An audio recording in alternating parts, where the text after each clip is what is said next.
Hi, and thanks for logging on to the Daily DVAR Halacha. And here's a brand new halacha for you, and it's for Tuesday, the 26th day of January. Here we go. In honor of Tu B'Shvat, which already passed just yesterday, I wanted to give you one more law about fruit brachas, and here they go.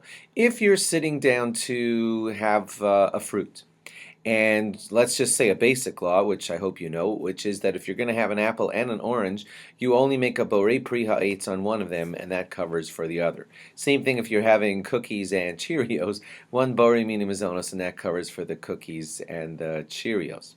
Okay, so knowing that law, let's say your situation is that you had an apple, and you made a borei pri ha'etz on the apple, and then later you have an orange. So no new bracha is required on the orange, even if you weren't so knowledgeable about the orange being part of your snack. But you made a bracha on borei pri ha'etz, covered for the apple, and then later you had an orange in that same kind of snack, so it covers for both of them. Others argue and say that since it came afterwards and the situation is that it's a different fruit, so some rabbis say that a new bracha is necessary because it came afterwards and also it's a different fruit.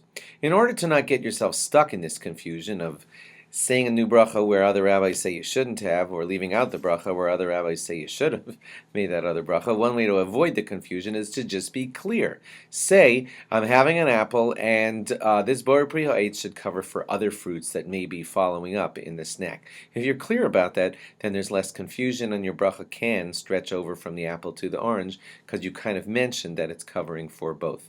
If you're a guest at the host's house, and he brings out some oranges afterwards and said, I was planning to bring you these all along, I just didn't bring them out. So since you're a guest at the house of the host, and he was planning to bring you those oranges, so they're included because a guest kind of relies on what his host has planned for him, and therefore your borei pri ha'etz on the apples that he brought you at first covers the oranges that he was planning to bring you later, and you won't need a new bracha on the fruit that he brings you later.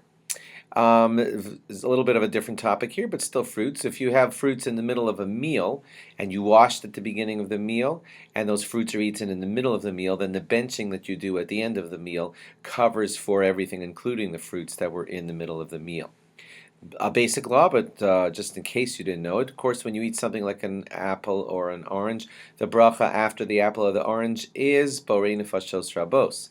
But if you eat one of the fruits with which Israel is praised, then you make the special bracha, a lot like an al hamichya, where you say the whole paragraph of al ha'etz, val pri ha'etz, val nuvas hasadeh, etc., etc. Same thing you would do for al hamichya.